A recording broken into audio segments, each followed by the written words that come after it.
அஸ்ஸலாமு அலைக்கும் வரஹ்மத்துல்லாஹி வபரகாத்துஹு. அன்புக்குரிய சகோதர சகோதரிகளே, இன்றைய காலகட்டத்திலே நாம் எல்லாரும் தேடக்கூடிய ஒரு அதிமுக்கியத்துவம் வாய்ந்த விஷயம் என்று ஒன்று இருக்குமேயானால் அது ஆரோக்கியமான வாழ்க்கை தான். நோய் நொடிகள் இல்லாமல், மருத்துவமனையினுடைய அதிகபட்சமான செலவுகள் இல்லாமல், படுத்த படுக்கையில் ஆகிவிடாமல், உடலினுடைய உள் உபாதைகளினால், உடலினுடைய உள் உறுப்புகளுடைய செயல்பாடுகளினால், அதனுடைய இயக்கத்தில் ஏற்பட்ட தடையினால் ஏற்பட்ட உபாதைகள், பிரச்சனைகள், இந்த மாதிரியான அடுக்கிக் கொண்டே போகலாம். எக்கச்சக்கமான நோய்களோடும் பிரச்சனைகளோடும் உடல் ஆரோக்கிய கேடோடும் இன்றைக்கு நிறைய மனிதர்கள் தவித்து கொண்டிருக்கக்கூடிய சூழலை நம்மால் பார்க்க முடிகிறது. அப்போ ஆரோக்கியம் இன்னைக்கு எல்லாத்துக்கும் தேவை. எல்லாரும் துவா செய்ய சொல்கிறார்கள், ஆரோக்கியத்துக்காண்டி துவா செய்யுங்க, இந்தந்த மாதிரி நோய் இருக்குது, இந்த மாதிரி கஷ்டத்தில் இருக்கேன், என் மருத்துவ செலவு இவ்வளோ இருக்குது என்றெல்லாம் நான் சில விஷயங்களை கேள்விப்படுகிறேன். என்ன நான் மட்டுமல்ல, எக்கச்சக்கமான இமாம்களிடத்தில் இப்படியான ஒரு கோரிக்கையோடு துவாக்கள் வருவதை பார்க்க முடிகிறது இல்லையா? இந்த காணொளியிலே நான் ஒரு முக்கியமான துவாவை சொல்லித்தரப்போகிறேன். முகமது ரசூலுல்லாஹி ஸல்லல்லாஹு அலைஹி வஸல்லம் அவர்கள் தினசரி ஓதிய துவா. இந்த துவாவினுடைய பரக்கத்தினாலே நிச்சயமாக அல்லாஹ் நமக்கும் ஆரோக்கியத்தை தருவான். என்ன துவா, எப்பொழுது ஓத வேண்டும், அதை எப்படி எத்தனை முறை ஓத வேண்டும் என்பதையெல்லாம் காணொளிக்கு உள்ளே நிறைவாக தருகிறோம். இன்ஷா அல்லாஹ் முழுமையாக இதை பாருங்கள், சிறந்த பலன் உங்களுக்கு கிடைக்கும் என்று நான் நம்புகிறேன். அன்பான சகோதர சகோதரிகளே, பொதுவாகவே முஹம்மது ஸல்லல்லாஹு அலைஹி வஸல்லம் அவர்கள் சொன்னார்கள், ஒரு மனிதனுக்கு ஈமானுக்கு பிறகு கிடைக்கப்பட்ட பெரிய பொக்கிஷம் என்ன அப்படின்னு கேட்டிங்கன்னா ஆரோக்கியம் தான் அப்படின்னாங்க ஸல்லல்லாஹு அலைஹி வஸல்லம். ஆமாம் தானே? உலகத்தில் காசு, பணம், செல்வாக்கு, வசதி எல்லாத்தையும் சம்பாதிச்சிடலாம். ஆனால் எல்லாத்தையும் சம்பாதிச்சு வச்சதுக்கு பின்னாடி அதை அனுபவிக்கிறதுக்கு நமக்கு ஆரோக்கியம் இல்லைன்னா என்ன புண்ணியம்? எல்லாம் இருக்குது ஆனால் எதையுமே தொட்டு பார்க்கக்கூடாது. எல்லாம் இருக்குது ஆனால் எதுக்கு பக்கத்துலையும் போகக்கூடாது. எல்லாம் இருக்குது, அதை நீங்கள் மோந்து கூட பார்க்கக்கூடாதுங்க. அப்படின்ற ஒரு நிலையில் நம்முடைய உடல் கண்டிஷன் இருந்துச்சுன்னா எல்லாம் இருந்து என்ன புண்ணியம் இல்லையா? அப்போ அன்பான சகோதரர்களை, நிறைய நபர்களுக்கு ஆரோக்கியத்தை பற்றி உண்டான ஒரு அவேர்னஸே இல்லை. சொல்லப்போனால் அந்த ஆரோக்கியத்தை இழந்ததற்கு பிறகுதான், ஆகா இப்படி செஞ்சிட்டோமே, இந்த மாதிரிலாம் செய்யக்கூடாதுன்னு சொன்னாங்களே செஞ்சிட்டோமே, இப்போ தவிச்சுக்கிட்டு இருக்கிறோமே அப்படின்ற மாதிரியான ஒரு நிலைப்பாட்டுக்கு வர்றாங்க. இப்ராஹிம் பின் அதுகம் ரதியல்லாஹு அன்ஹு என்று சொல்லக்கூடிய ஒரு சிறந்த இறைநேச பெருமகனார், அவங்க சொன்னாங்க, பொதுவாகவே எப்போ மனுஷனுக்கு அருள் புரியும்னா, எப்போ அல்லாஹ் நம் மீது வழங்கியிருக்கக்கூடிய அந்த அருள் கிருபை ஒருத்தனுக்கு விளங்கும்னா அதனுடைய ஆப்போசிட்டை பார்க்கும்போது தான் புரியும்னாங்க. ஒரு விஷயத்தினுடைய ஆப்போசிட்டை பார்த்தா தான் உனக்கு அல்லாஹ் எவ்வளோ பெரிய கிஃப்டை கொடுத்துருக்கான், எவ்வளோ பெரிய சிறப்பை கொடுத்துருக்கான், எவ்வளோ பெரிய அருளை நீ சுவைச்சிக்கிட்டு இருக்கன்றது புரியும். உதாரணமாக சொல்கிறேனே, வெயிலில் நின்னாதான் அதுக்கு நேர் ஆப்போசிட் என்ன, நிழலினுடைய அருமை தெரியும் இல்லையா? கோடை காலத்துக்கு வந்தாதான் மழையினுடைய அருமை நம்மிலே பலருக்கு தெரிகிறது இல்லையா? அதே மாதிரி இழப்புக்கு வந்தாதான், இழப்பின் சமயத்தில் தான் நம்ம லாபகமாக இருக்கும் பொழுது ஏற்பட்ட நிலைப்பாட்டினுடைய உண்மைத்தன்மை நிறைய நபர்களுக்கு புரிய வருது. அதே மாதிரி தான் நோயினுடைய வாசலுக்கு வந்தாதான் ஆரோக்கியத்தினுடைய அந்த விலை மதிப்பற்ற சூழல் நமக்கு புரிகிறது. எனவே அன்பான சகோதரர்களே, நாம் ஆரோக்கியத்தை இழந்து விட்டோமே, இப்படி ஒரு நோயில் இருக்கிறோமே, இப்படியான ஒரு மருத்துவ செலவோடு டெய்லி கடந்து போராடிட்டு இருக்கிறோமே, இதுக்கெல்லாம் ஒரு விடிவு காலமே வராதா? இதுக்கெல்லாம் நமக்கு ஒரு சரியான ரூட்டே கிடைக்காதா என்பன போன்ற அந்த அவநம்பிக்கையோடு இருப்பதை முதலில் நீங்கள் கைவிடுங்கள். நிச்சயம் எல்லாத்துக்கும் தீர்வு இருக்கு. தீர்வு இல்லாமல் இல்லை. ரசூலுல்லாஹ் சொன்னாங்க, எந்த ஒரு நோயாக இருந்தாலும் அதற்கும் அல்லாஹ் ஒரு மருந்தை வைத்திருக்கிறான். மருந்தில்லாத நோய்களே இல்லை. எனவே எல்லா நோய்க்கும் மருந்துண்டு என்று நம்புங்கள். வெளியிலிருந்து உட்கொள்ளக்கூடிய மருந்துகள் எப்படி அவசியமோ அதே போன்றுதான் ஆன்மீக மருந்தும் அவசியம். நம்முடைய மனதிற்கு, நம்முடைய திடமான உறுதியான எண்ணத்திற்கு, நம்முடைய தன்னம்பிக்கைக்கு, இறை நம்பிக்கைக்கான ஒரு மருந்து தான் ஆன்மீக மருந்து. அது குர்ஆனும் முஹம்மது நபி ஸல்லல்லாஹு அலைஹி வஸல்லம் அவர்கள் கற்றுத்தந்தது. அதை தான் இன்றைக்கு நான் சொல்லித்தரப் போகிறேன். பெருமானா ஸல்லல்லாஹு அலைஹி வஸல்லம் அவர்கள் தினசரி ஓதுவார்கள் ஒரு துவாவை. ஹதீஸிலே இருக்கிறது, அபூதாவுதிலே இந்த ஹதீஸ் இடம்பெற்றிருக்கிறது. அதே மாதிரி அஹமது ஷரீஃபிலே இந்த ஹதீஸ் இடம்பெற்றிருக்கிறது. ரசூலுல்லாஹி ஸல்லல்லாஹு அலைஹி வஸல்லம் காலையிலும் மாலையிலும் 3 தடவை இந்த துவாவை ஓதுவார்கள். நீங்கள் கவனிச்சுக்கணும், நோயாளிகளாக இருக்கக்கூடியவங்களும் சரி, பிரச்சனையோடு இருக்கிறேன், இந்த மாதிரியான ஒரு அறுவை சிகிச்சை இருக்குது, அல்லது இந்த குறிப்பிட்ட நோயில் நாள்பட்ட நோயில் நான் கடந்து நொந்துக்கிட்டு இருக்கிறேன், வலியோடும் வேதனையோடும் புறக்கணிப்புகளோடும், ரொம்ப பெரிய வலி அது, நம்மளை புறக்கணிக்கிற ஒரு சூழல் இருக்குது, அது பெரிய வலியை தரும். இப்படி பல புறக்கணிப்புகளையும் வலிகளையும் வேதனைகளையும் இந்த வாழ்க்கையில் நான் சந்திச்சுக்கிட்டு இருக்கிறேன். சில நேரங்களில் இப்படியும் சில நோயிலே கிடப்பவர்கள் யோசிக்கிறது உண்டு. ஆனால் அந்த யோசனை சரியானதுன்னு நான் சொல்ல மாட்டேன். இப்படி கடந்து துளைகிறதுக்கு போய் சேர்ந்துடலாமே, மொத்தமாக அல்லாட்ட போய் சேர்ந்துடலாமேன்னா நினைக்கிறது உண்டு. ஆனால் அப்படி நினைக்கக்கூடாது. அதை நான் ஆதரிக்கவில்லை. அல்லாவிடத்திலே ஆரோக்கியத்தை கேட்க வேண்டும், அல்லாவிடத்திலே நிவாரணத்தை வேண்ட வேண்டும், அல்லாவிடத்திலே இந்த நோய்க்கான தீர்வை தா அல்லாஹ் என்று கேட்க வேண்டும், அல்லாவிடத்திலே ஷிஃபாவை கேட்க வேண்டும்.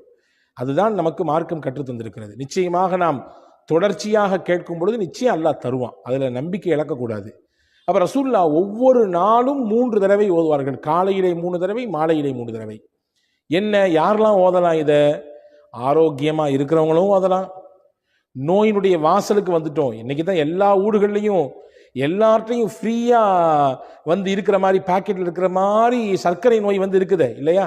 எத்தனை நபர்களுக்கு அவதிப்பட்டு கொண்டிருக்கிறார்கள்.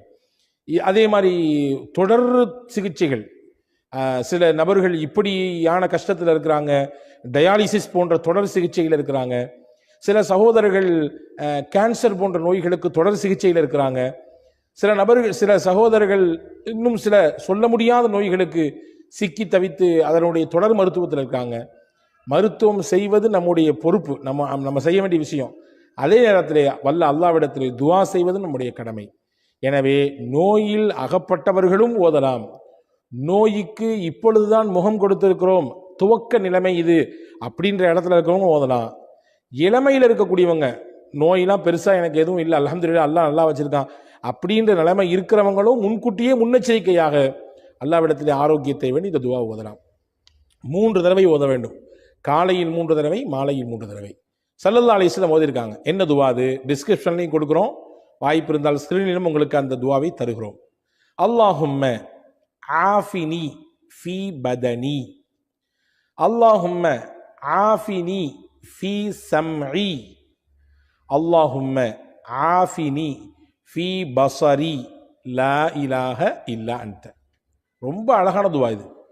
யா அல்லாஹ், என்னுடைய உடலுக்கு நீ ஆரோக்கியத்தை கொடு. யா அல்லாஹ், என்னுடைய செவிப்புலனுக்கு நீ ஆரோக்கியத்தை கொடு. யா அல்லாஹ், என் பார்வை திறனுக்கு நீ ஆரோக்கியத்தை கொடு. உடல் என்று சொல்றாலே எல்லா மொத்த அவயங்களும் உள்ள அடங்கிடும். ஆனால் எக்ஸ்பெஷலி ரொம்ப முக்கியத்துவப்படுத்தி ரசூல் ஸல்லல்லாஹு அலைஹி வஸல்லம் செவியையும் பார்வையையும் என்ன செய்கிறாங்கன்னு சொன்னால் முன்னிலைப்படுத்துகிறாங்க.